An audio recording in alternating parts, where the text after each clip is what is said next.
what I would say is pretty important to disclose when doing a review that heavily revolves around trans or non-binary, and you happen to be a reviewer who happens to identify as trans or non-binary or something other than what you actually are, to maybe tell your audience that you're trans, and because of that, it impacts your review, because otherwise you're probably not giving the full picture as to how you got to the conclusion of a 9 out of 10 for Dragon Age the Veilguard. What's going on, guys? Welcome to another episode of Smash JT. IGN has been caught red-handed trying to walk back their original 9 out of 10 review by posting another article about it and how the game might be a little bit misunderstood, and the way the story arc goes, it doesn't even reference the Veilguard at all, and, you know, maybe the storyline itself is just not really working with the original Dragon Age games and it could have implemented them better, and all these other things. But don't worry, the game's still a 9 out of 10 on our site, but we just want to let you know about all these issues with it where it's really not a 9 out of 10. JT.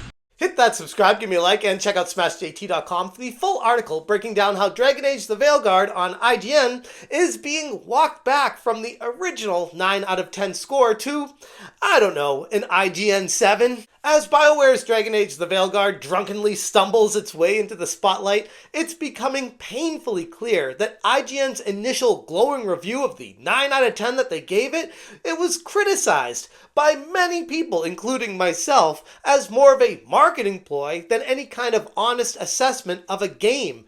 And as is often the case, IGN appeared a little too eager to help boost the game get the early praise it needed to try to get started on the right foot, purposefully giving the game to their own reviewer who conveniently identifies as a non-binary person, which, to me, I gotta be honest, when you start doing stuff like this, sure, you're welcome to do it, but I'm also welcome to think that you have severe mental issues. This is not normal. This is a problem that you need to try to address in your own world. It's not a problem that you can project onto other people. But regardless of that, IGN employs this person, and I know there's already going to be people saying, why are you even talking about IGN? Who cares? They're irrelevant. Look, I'm talking about IGN because I find it absolutely hysterical about how hypocritical they really are. This is the perfect example for it,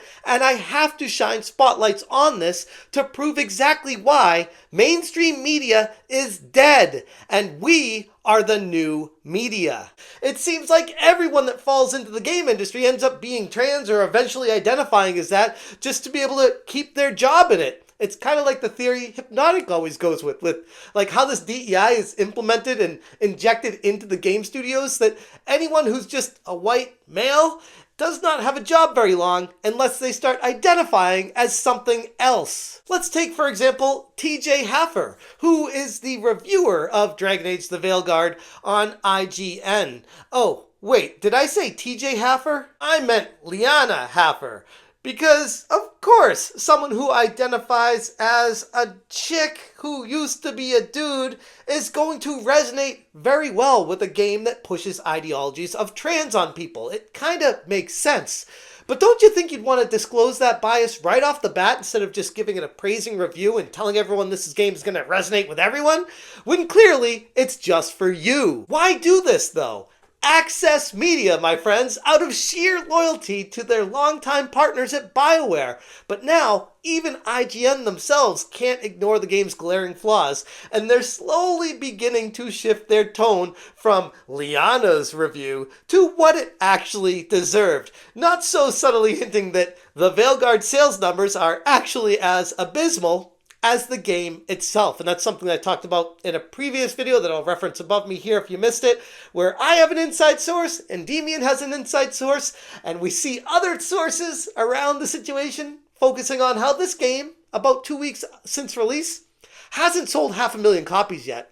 And that's not great. Enter Matt Purslow, the latest article from IGN, who said Dragon Age the Veilguard is at war with itself. The sequel to Inquisition's Dreadwolf story is trapped in an action game with no interest in the past. And this is how they do it, by the way. They give it to who they know is going to give it a great score for the access media, which, by the way, Gamergate 2, this is the problem. They are purposefully making the score higher by giving it to someone they know loves this stuff, know is trans, and know the game injects the ideologies from the trans director at BioWare, Corinne Bush, so they knew going into it that if they wanted to continue to get access to these major AAA titles and get the early insider information, get the interviews, get the access media that they need, they could subtly nudge the score in a direction that would behoove these developers to think, IGN is on our good side. We're going to work with them moving forward and give them insider access, early information, and let them be the bearer of the information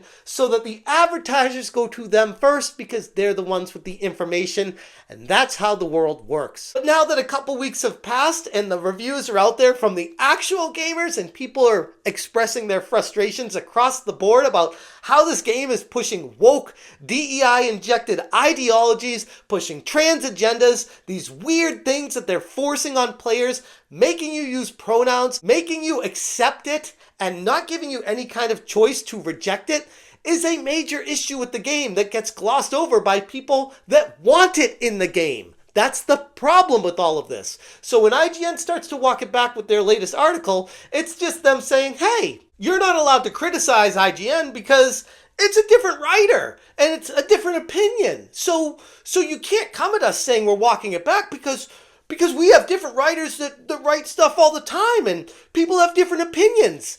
But it's how they go about giving the access that's the problem. Matt Purcell's latest article, titled Dragon Age the Veilguard is at War with Itself, reveals the serious cracks in the game's foundation that shouldn't have been overlooked initially, while also carefully avoiding any kind of harsher criticism that us fans have been shouting from the rooftops, because behind all the fluff, there is a strong acknowledgement that the Veilguard is an awkward, conflicted game, one that's torn between trying to please longtime fans while also catering to a new audience. A shallow, action-based approach that feels injected instead of comfortable. And IGN tiptoes through the tulips around this game's core issues. And just reading through the article, it's beyond evident that they're preparing to distance themselves from the very game that they once hyped as a potential Game of the Year candidate. And let's be honest, will still be considered for Game of the Year because that's what Game of the Year does. They always try to push the woke ideologies and ignore what gamers actually care about. Because ultimately, when it comes to the Game Awards and the entire game industry in general, especially when it's AAA,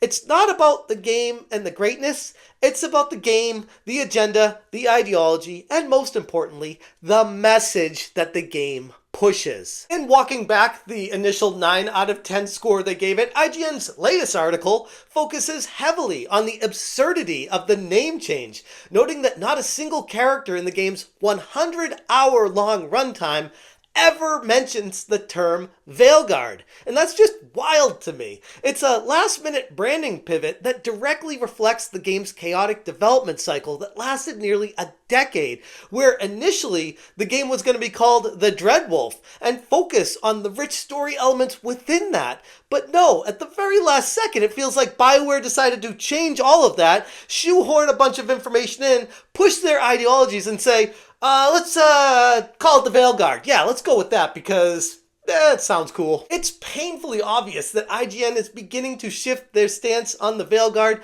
as the game's poor reception from actual gamers becomes so much harder to ignore in all of this. Their recent article carefully critiques the game while glossing over the very deep flaws that are in it fundamentally, as if hedging their bets to avoid fully endorsing a game that's quickly shaping up to be a massive commercial flop. I mean, at this point, It's standard practice for IGN, which frequently scores games higher on release to maintain favorable relationships with the publishers, only to try to recalibrate their opinions later once the actual public sentiment sets in and it becomes undeniable and they have to try to align with the actual consumers that are playing the game. And it's something I talked about in a previous video about how IGN always seems to score games at least a 7 to maintain the access they have. It's not about the game quality, the score of the game. It could be that the game is only good from a certain perspective,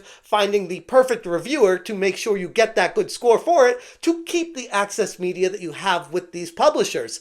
And right there's the problem. It's not kind of like oh, we got these games, let's review them as actual journalists. It's let's handpick the right people that will make sure we'll give these games the highest scores possible, even if it doesn't reflect the overall community sentiment. IGN's hesitance to call out the Veilguard for what it really is, a deeply flawed game born of poor design choices and ideological compromises, reflects a much broader problem in Western gaming journalism.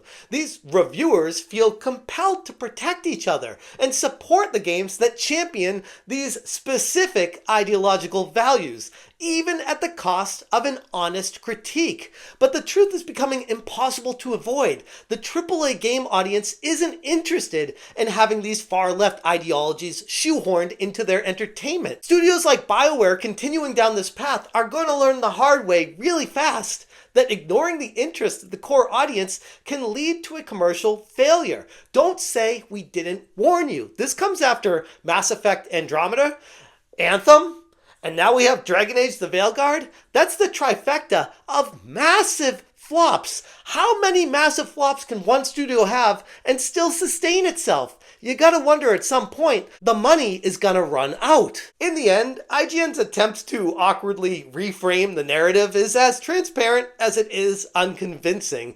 The Veilguard's reception should serve as a wake-up call to everyone, not just for BioWare, but for any Western studio hoping to retain relevance. Gamers want immersive stories and meaningful gameplay, not ideological lectures thinly veiled as RPGs. I don't know how many times we have to teach you this lesson, old man, but again, here we are saying the obvious. Make the games gamers want to play, stop shoehorning in ideologies, and just make great games. Is it really that hard? Sometimes it feels like it is. Anyways, I'm going to leave it there. There's a whole lot more information if you want it. Check out smashjt.com for the full article. I will link it in the description below. If you appreciate what I'm doing, hit that join button. Thank you so much for watching, and as always, you stay smashing. I don't know if I see a hero's face, but it's a face that is seen a lot. Got a few knee scars. Some that show up in a mirror, some that don't. Maker's panties. I was so proud. Oh, Ah, shit. They're still holding it. Sorry. Smash